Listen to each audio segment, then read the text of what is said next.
السلام علیکم ورحمۃ اللہ وبرکاتہ۔ ایک مشہور عارف تھے۔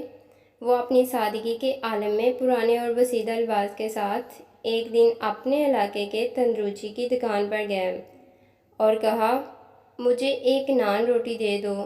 تو تندروچی نے ان کے بسیدہ کپڑے دیکھے تو روٹی دینے سے انکار کر دیا اور شخص کو کہا، چلے جاؤ۔ تو وہ خاموشی سے وہاں سے چلے گئے۔ جب وہ چلے گئے تو اس جگہ ایک ایسا شخص موجود تھا جو اس کو جانتا تھا۔ اس نے تندروچی سے کہا، اس کو جانتے ہو جس کو خالی ہاتھ بھیج دیا؟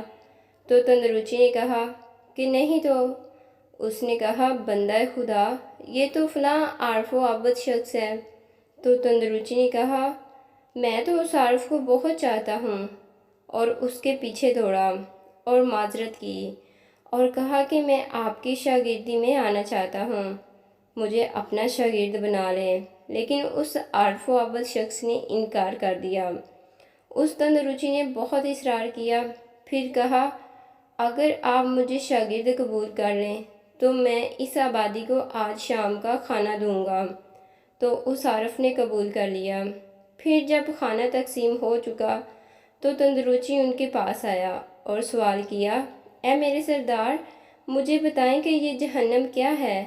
تو عارف و عابد شخص نے جواب دیا کہ جہنم یہ ہے کہ تو نے خوشنودی خدا کے لیے ایک روٹی خدا کے بندے کو نہ دی، لیکن خدا کے بندے کے دل کو خوش کرنے کے لیے ایک آبادی کو روٹی دے دی۔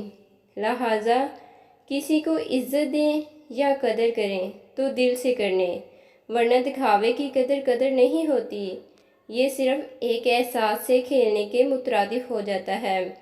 اس لیے کوشش کریں کہ مزاح میں بھی کسی کے احساس سے نہ کھیلا جائے۔ مزید اچھی ویڈیوز کے لیے ہمارے چینل کو لائک، سبسکرائب اور شیئر کریں۔ شکریہ۔